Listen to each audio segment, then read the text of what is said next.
Simula ng araw sa isang sandali ng katahimikan, huminga ng malalim at itakda ang isang positibong layunin na magiging gabay sa iyong mga hakbang. Ang simpleng gawin na ito ay makakatulong sa iyong harap ang araw ng may kaliwanagan at layunin.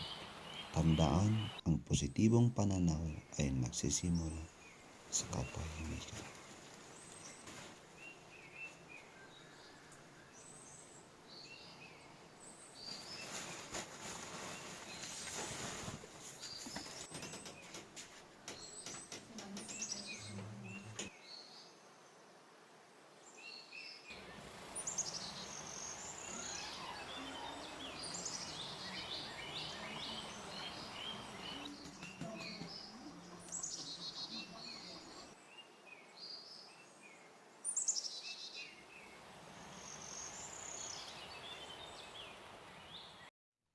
Mahirap talaga ang buhay, pero sa tulong ng Diyos at mga kasama natin, mapapagtagumpayan natin ito.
Dumaan kami dito sa isang bahay.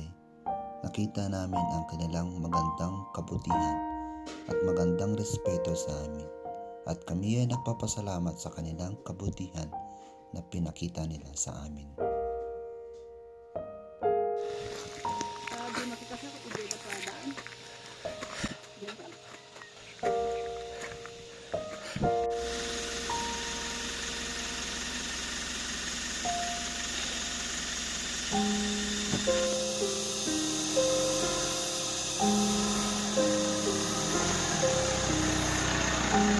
Nang nakaalis na kami sa isang barangay at kami na ay papunta doon sa may isang magandang lugar, ang tawag nila ay Sagada.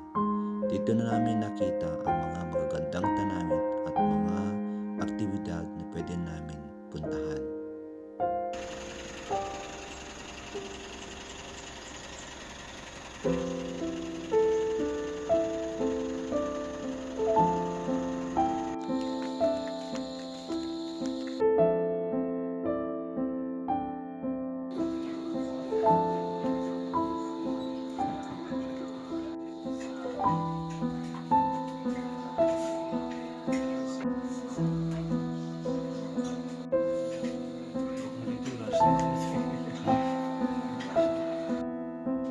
Dumaan kami dito sa isang Wow Cafe na maganda ang tanawin at dito kami kumain ng kasama ko. Habang kumakain kami, tinignan namin ang magandang tanawin sa harap namin.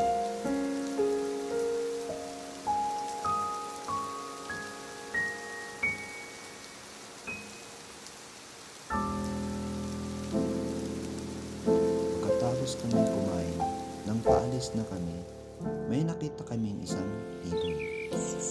Itong ibon na ito, ang tawag nila ay Christie.